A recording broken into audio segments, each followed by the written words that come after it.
if I lay down and I play dead and I stay dead, maybe you'll get sick of being the monster out of my head, under my bed. Think you're something out of my nose. Ya, kembali lagi di So Jadi Pandit, dan kali ini gue akan membahas tentang preview Champions League. Ya, akhirnya Champions League kembali lagi di minggu ini. Ya, di minggu ini adalah pekan pertama dari Champions League. Ya, kemarin sudah drawing dan gue sudah bahas juga drawingnya seperti apa. Jadi gue akan melakukan preview pertandingan-pertandingan, beberapa pertandingan aja yang cukup seru. Oke, kita mulai dulu di nanti malam itu ada Chelsea Dinamo Zagreb. Ya, Chelsea ini kan walaupun terseok-seok juga di liga, tapi harusnya sih dengan kualitas pemain yang dia miliki harusnya bisa menang ya. Walaupun lawannya Dinamo Zagreb dan bermain di kandang Dinamo Zagreb terlebih dahulu. Cuman gue sedikit mengunggulkan Chelsea murni dari kualitas pemain yang dia miliki. Kalau Tuchel tidak macam-macam lah istilahnya, milih pemainnya betul, menurut gue bisa Chelsea meraih kemenangan. Terus kita ke Salzburg. Salzburg itu berhadapan dengan Milan, AC Milan. Ya, kalau kita lihat memang dari pertandingan kemarin Milan bermain bagus ya di melawan Inter. Ya, melawan Inter mereka bermain Spartan, mengandalkan kecepatan ya terutama dari Rafael Leao. Nah, kita lihat di pertandingan lawan Salzburg karena AC Milan kalau nggak salah musim lalu itu mereka peringkat 4 loh di liga, padahal ada Sporting Lisbon kalau nggak salah, tapi mereka dapat peringkat 4 dari 4 tim. Jadi bukan suatu prestasi yang baik AC Milan terutama di Eropa. Nah, mereka harus tunjukkan di pertandingan kali ini bahwa start itu penting, terutama di grup, untuk meningkatkan kepercayaan diri. Karena start itu biasanya kalau ini mungkin apa ya, mitos bahwa tim yang menjadi juara Champions League itu harus menang di laga pertama. Ya, sampai sekarang belum terpatahkan karena musim lalu Real Madrid pun menang di laga pertama ya. Jadi ya kita lihat lah Milan seperti apa. Kalau menurut gue harusnya sih bisa meraih kemenangan walaupun tipis. Ya, itu.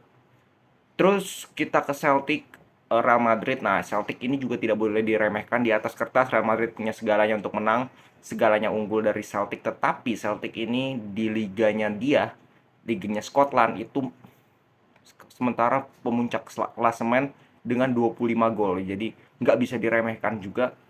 Ya, Celtic ini kita tahu bahwa mereka ini cukup tim yang alot lah, istilahnya seperti itu. Nah, terutama main di kandang mereka, tentu saja mereka dengan motivasi tinggi ketemu dengan Real Madrid, harusnya Real Madrid akan mendapatkan kesulitan yang cukup besar melawan Celtic. Walaupun ujung-ujungnya gue sedikit mengunggulkan Real Madrid murni karena mereka punya pengalaman, mereka punya pemain yang berkualitas.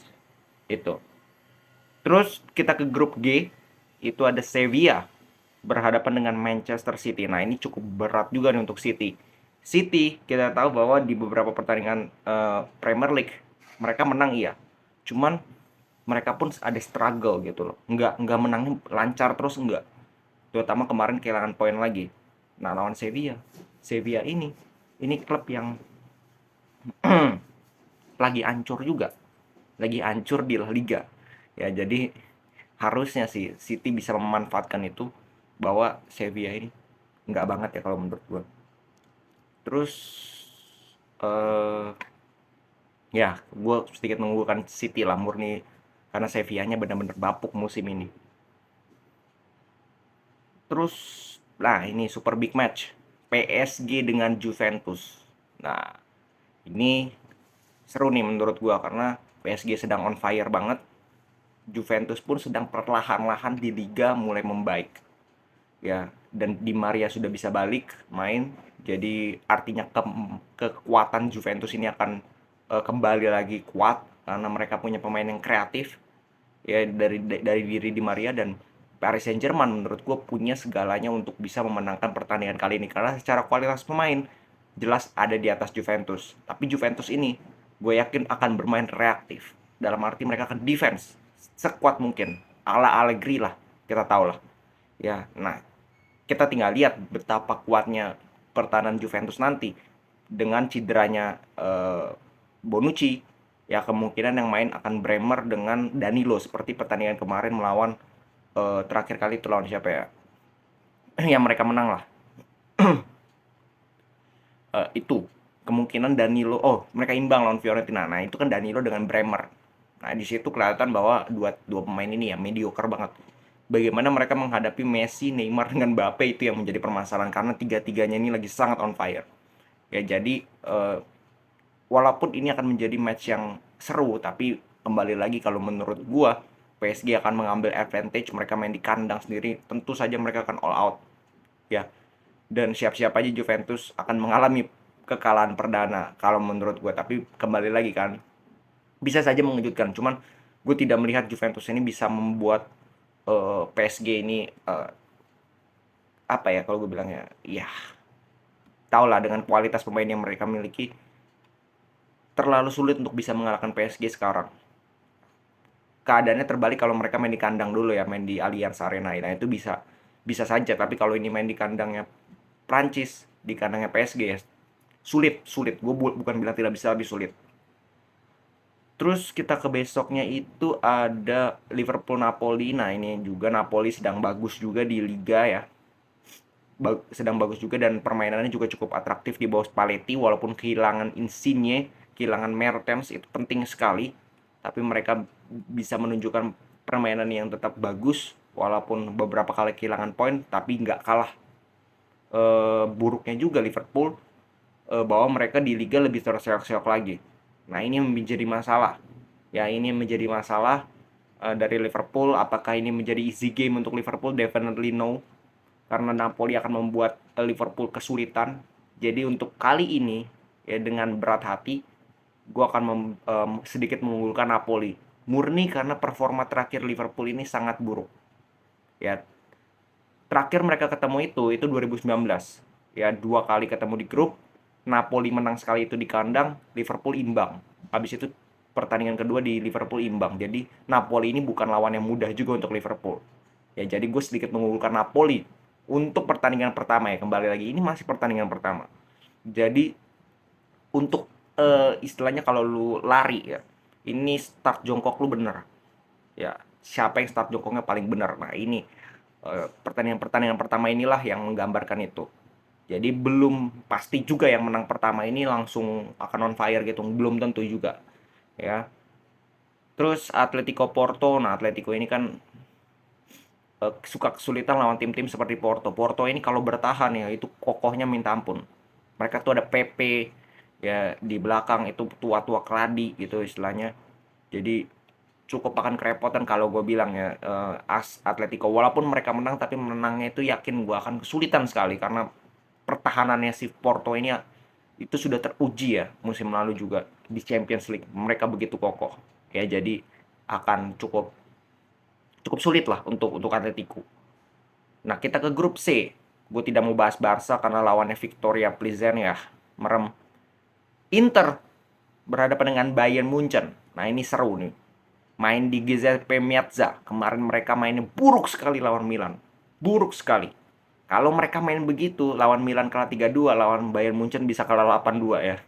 Kalau main begitu ya. Jadi siap-siap aja, walaupun Bayern Munchen kemarin juga imbang ya. Tapi imbangnya Bayern Munchen itu pasti ada faktor X dari terutama kiper, atau mereka kurang beruntung. Mereka shoot berapa, ada yang kena tiang, ada yang melebar tipis. Kipernya bagus kayak lawan Borussia Mönchengladbach, si Sommer bisa cetak 19 save. Jadi ada faktor-faktor X, bukan karena mereka main jelek, enggak. Tapi murni karena mereka kurang beruntung lah, mereka kurang efektif, itu aja. Ya, kalau mereka bisa memperbaiki itu, dan kita tahu Champions League ini Bayern Munchen ini selalu on fire di Champions League. Nah, ini bahaya untuk Inter. Walaupun main di kandang ya. Jadi gue sedikit tetap mengunggulkan Bayern Munchen. Ini bahkan bisa selisih 2 gol ke atas bisa ini untuk Bayern Munchen, karena Inter sedang dalam performa yang buruk kalau kita melihat. Oke? Jadi kita lihat nanti, siapa tahu ada kejutan ya. Gue kan juga bisa salah. Nah, kita ke grup D. Itu Tottenham berhadapan dengan Marseille. Tottenham berhadapan dengan Marseille. Ya harusnya sih tidak ada masalah untuk Tottenham, karena mereka secara kualitas jauh di atas Marseille. Main di kandang harusnya sih nggak ada masalah ya, harusnya. Oke, paling itu aja. Paling satu dari Eropa lah yang seru lah, itu MU dengan Real Sociedad ya, pertemuan kembali dari kedua tim ini setelah Europa League final 2021 di mana MU bisa menjadi enggak, bukan final. Di babak 32 besar, 32 besar ya, Europa League mereka ketemu lagi sekarang. Jadi skuadnya itu sudah keluar dan mayoritas pemain inti juga yang dibawa. Jadi kemungkinan akan ada rotasi ya. Gue bilang Ten Hag akan memberikan kesempatan kepada kiper. Gue rasa tetap De Gea atau mungkin Dubravka akan diberikan kesempatan, bisa jadi di Europa League. Di belakang gue rasa ada rotasi, satu dua pemain pasti akan dirotasi. Terus di tengah itu pasti akan ada rotasi. Casemiro menurut gue bisa diberikan kesempatan dari awal. Di depan pun akan ada rotasi. Ronaldo akan diberikan kesempatan. Ya, jadi menurut gue ini akan menjadi pertandingan yang layak ditonton juga walaupun Liga Malam Jumat. Ya, tapi kita tahu bahwa MU ini sedang dalam proses yang bagus sekali menuju ke atas. Ya, jadi gue menarik untuk menantikan permainan-permainan dari Manchester United. Oke, segitu dulu dari gue. Jangan lupa subscribe, share, like, dan juga komen. Salam sepak bola.